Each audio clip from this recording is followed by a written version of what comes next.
necessário para esgotar todos os questionamentos.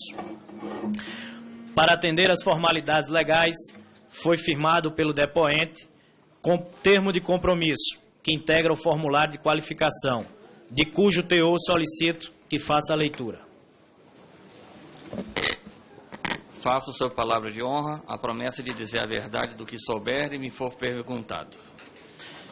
Com a palavra o senhor Antônio Augusto de Miranda e Souza, por até 20 minutos, no qual peço que inicie por uma introdução e apresentação de que papel desempenha Vossa Excelência. Vossa Senhoria.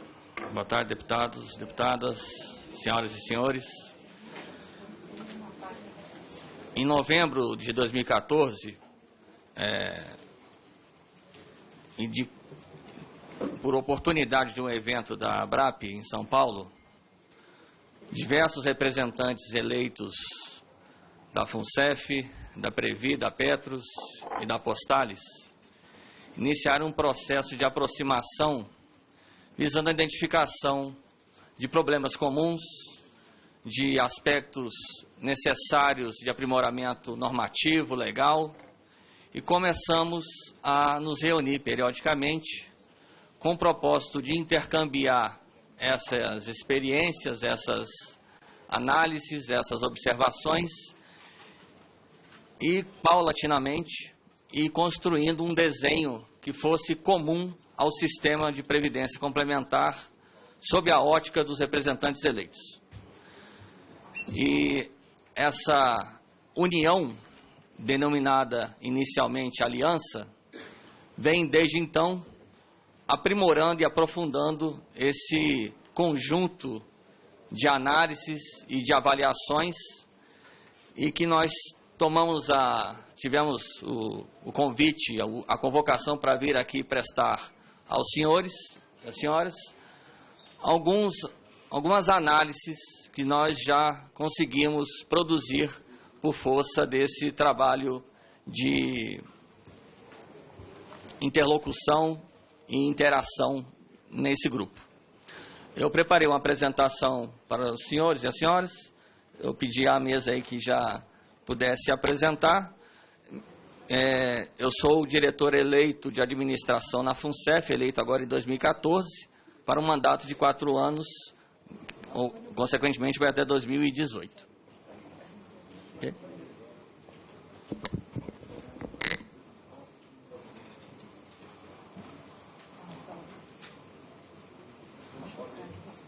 Não.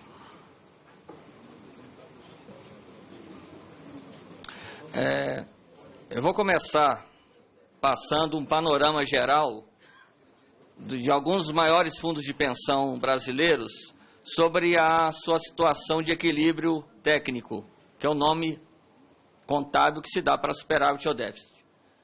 Aí estão inventariados os resultados consolidados dessas entidades, desses fundos de pensão, em 2014, pela ordem decrescente de resultado positivo, cujo primeiro lugar é da Previ, do Banco do Brasil, e, infelizmente, cujo último lugar é da FUNCEF, fundo de pensão ao qual eu pertenço. Então, estão destacados aí em negrito, né, com maior destaque, aqueles de patrocínio estatal, ou seja, a Previ, a Real Grandeza, a Infraprev da Infraero, a Forluz da CEMIG, a FAPES do BNDES, o Postales já bem explorado aqui hoje, a Petros da Petrobras e a FUNCEF da Caixa Econômica Federal. Podemos passar ao próximo? Um primeiro aspecto que deve ser debatido, e a gente vai mais à frente falar sobre ele, é sobre a distribuição que os fundos de pensão adotam sobre ativos de maior e de menor risco. Aqui eu trouxe um comparativo do conjunto de ativos que cada um desses 5 maiores fundos de pensão de patrocínio privado possuem em investimentos considerados de maior risco, que, dentre as categorias estabelecidas pelo Conselho Monetário Nacional, são as de renda variável, investimentos estruturados e investimentos imobiliários. Entre parênteses, eu vou dar um destaque sobre a categoria de investimento estruturado, sobre a qual nós falaremos mais adiante. Então, a exceção da Fundação Atlântico, que tem a maior exposição em investimento estruturado, todas as demais têm uma proporção bem diminuta, e o conjunto desses 5 maiores fundos de pensão tem uma concentração nessas 3 categorias um pouco mais moderada. Próximo, por favor. Aqui é o mesmo panorama, já trazendo o ponto de vista das entidades com patrocínio estatal, também as 5 maiores em termos de patrimônio. A Previ é a que tem a maior concentração, basicamente em renda variável, esse montante. Aí, em ordem decrescente, a Petros, a Funcef, a Forluz, já falada, e a Real Grandeza, e, entre parênteses, a proporção de cada entidade na categoria investimento estruturado. Aqui o ponto fora da curva, vamos dizer assim, é a Previ, com a menor exposição frente aos demais, e a Real Grandeza frente às outras 3 entidades com patrocínio estatal. O próximo. Em valores absolutos, valores proporcionais, essa é a concentração de ativos aplicados em investimentos estruturados que esses fundos acumulavam até 2014. Segundo a estatística da ABRAP, que congrega as entidades fechadas de previdência complementar do Brasil, a média do setor para 2014 é de a ordem de 3,5%. E, como podem ver, a partir da Forluz, da CEMIG, todas as demais entidades aí elencadas estão com proporção bem considerável frente a essa média. Próximo. Bom, aí nós iremos apresentar alguns enfoques sobre o que entendemos nesse conjunto de análises e debates que temos feito desde então, sobre o que precisa ser melhorado, quais são os problemas e o que precisa ser melhorado no sistema de previdência complementar no Brasil. No aspecto de governança, já foi falado aqui a discrepância de poder entre os participantes e os representantes das patrocinadoras. E isso leva, por consequência, a uma baixa capacidade de interferência na análise, na condução e na aprovação de investimentos por parte desses fundos de pensão.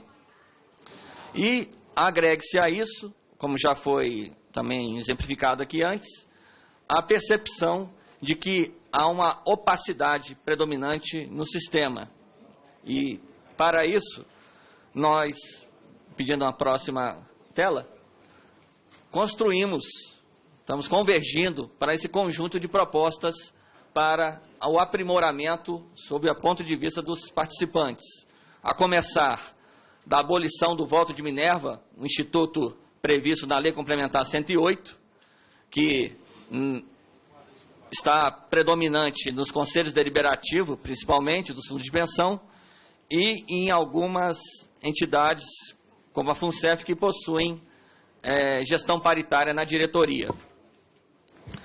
A qualificação dos requisitos para a indicação de diretores e conselheiros dos fundos de pensão, que também está prevista na Lei Complementar 108, é um aspecto que pode ser debatido e aprimorado.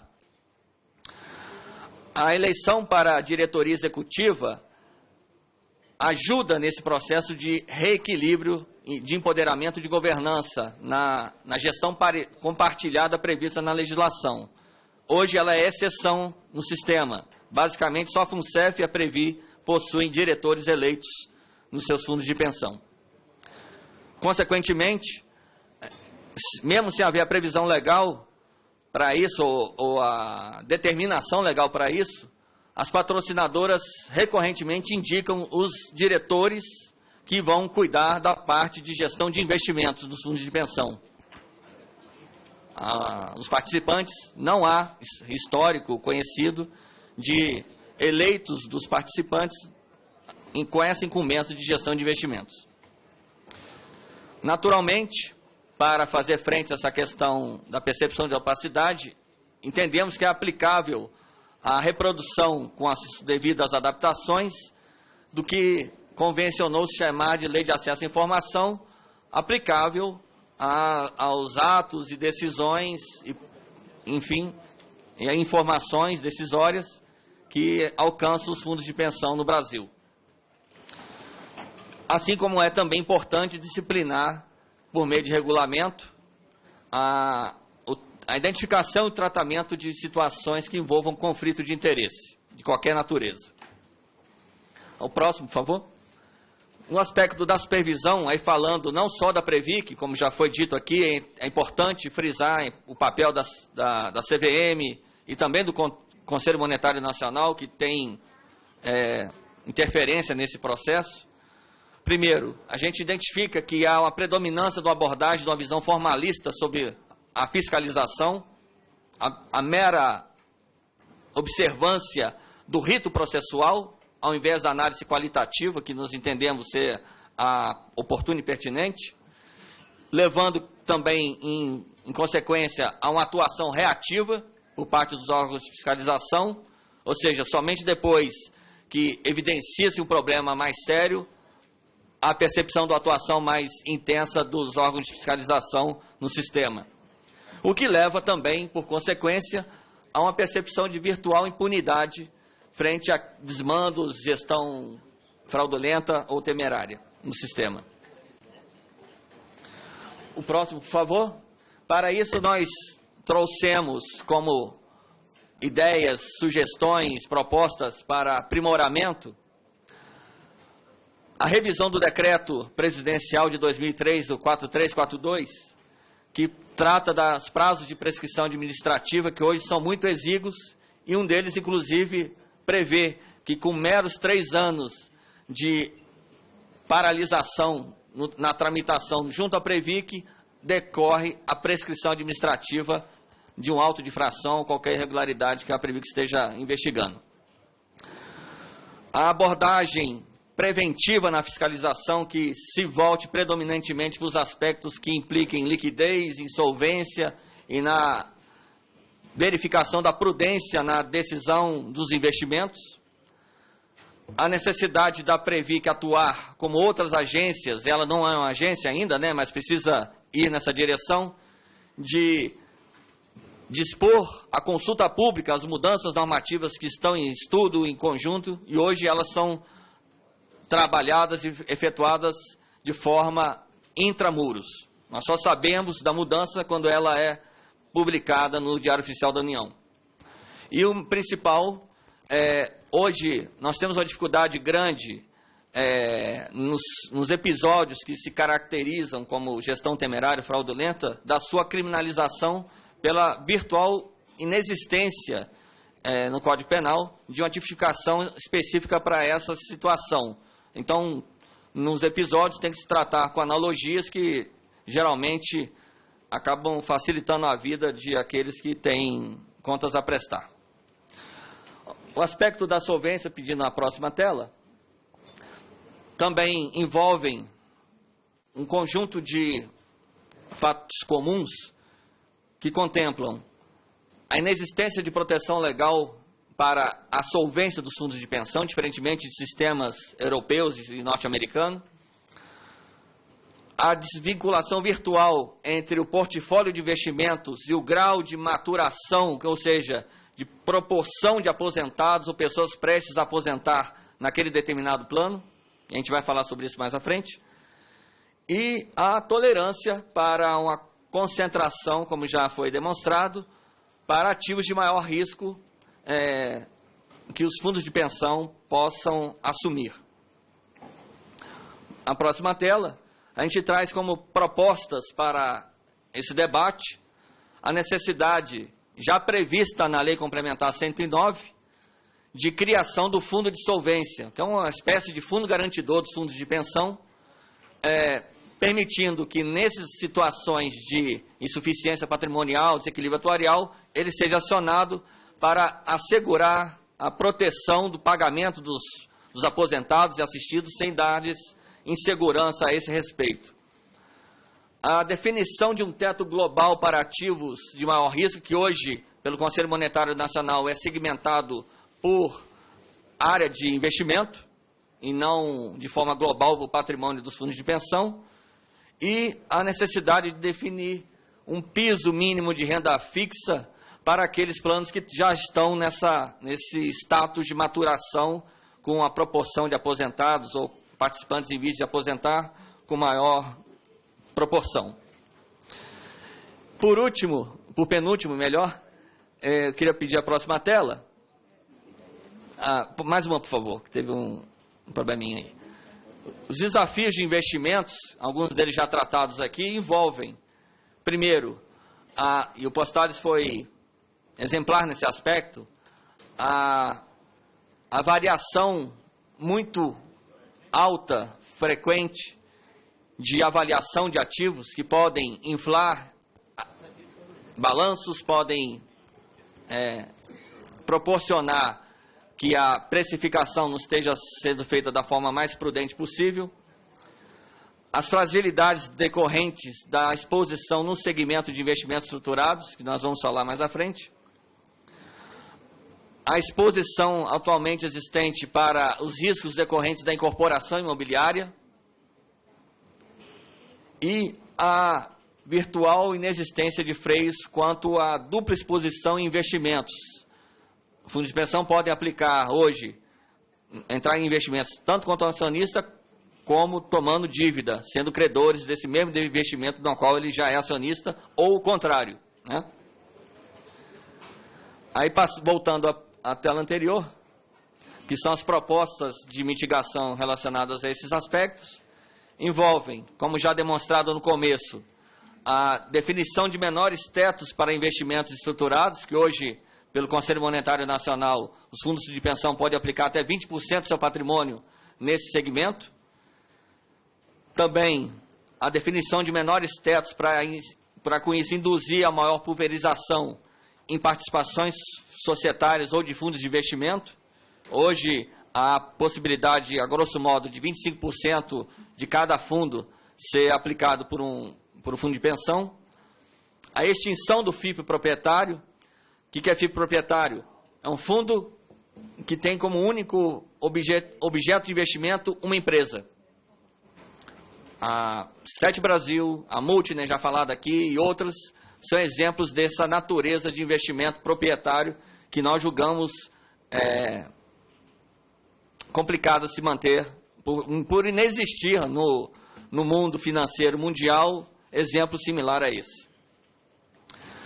A necessidade da Conselho Monetário Nacional e da Previc instituir a vedação explícita quanto a qualquer natureza de risco de incorporação imobiliária, que algumas modalidades ainda permitem esse tipo de tratamento.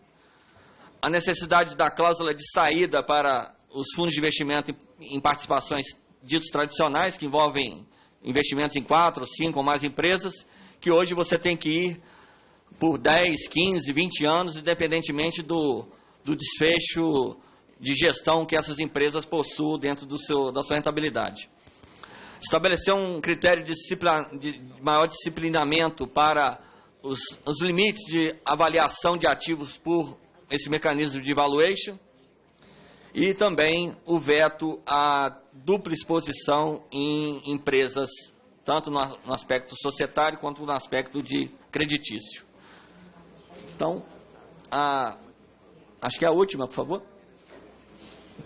Aqui encerramos esse preâmbulo, essa nossa abordagem inicial, e nos colocamos à disposição para debate, para os esclarecimentos complementares que se façam necessários. Muito obrigado. Agradeço ao doutor